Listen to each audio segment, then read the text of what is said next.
Channel को लाइक करें, share करें और बेल आइकन को दबाना ना भूलें। और आही बजरंगी चैनल पर नया गाना रोज आपको मिलेगा। वीडियो ऑडियो संपर्क करने के लिए मोबाइल नंबर 87500296। मीडिया की प्रस्तुति। हर जवां पत्थर के दिल में आग होती है, जब तक ना छेड़ो वो शर्म के पर्दे में होती है। नादानी दिल से कर बैठे, हो सके तो हमें माफ कर देना। अब तो हम भी आपसे मोहब्बत कर बैठे।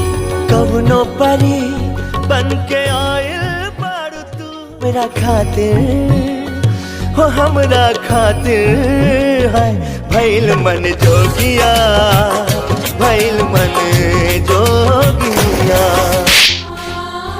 हम तो रख पहले ही मना कि तू पूजा के सपना मत दिखावा। उनकर मेहंदी के रंग और उनकर खुशी खातिर अगर हमरा खून के कतरा भी देवे के पड़ी ना, तो हम देवेला तैयार बानी। हो भौवा तो जैसे तनल धनुइया, अपना अदा से जादू मंतर चला के दिलवा पे रूपवा के बिजली गिरा के ले गईलू जान, जान जियते मुआ के।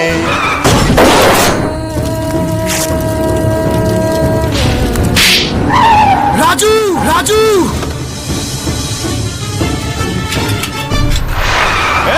बीमा करा क्या बड़े का मौत के डर नहीं क्या?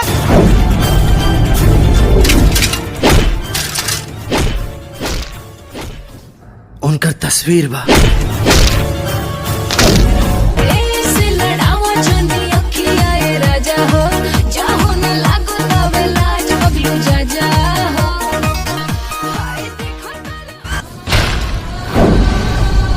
जेकर खुशी हमरा जीवन के सबसे बड़का खुशी बा, भला ओकरा साथ हम कैसे मजाक कर सकीले।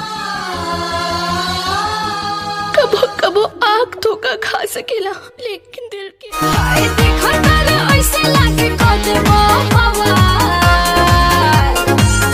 कश्मीरी जैसा लागत आवे गाल हो, देहिया बुझाता नहीं जान।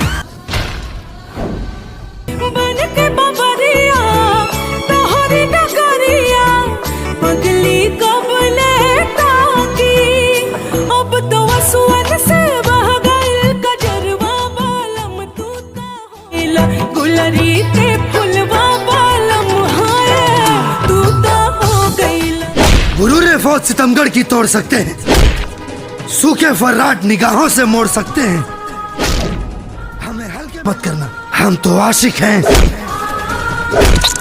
तेरी हड्डियां तोड़कर तेरे जिस्म से खून निचोड़ सकते हैं।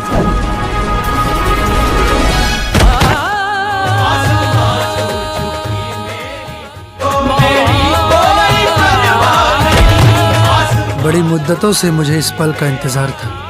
तुम्हें भी मुझसे मोहब्बत है, यही सुनने को दिल बेकरार था।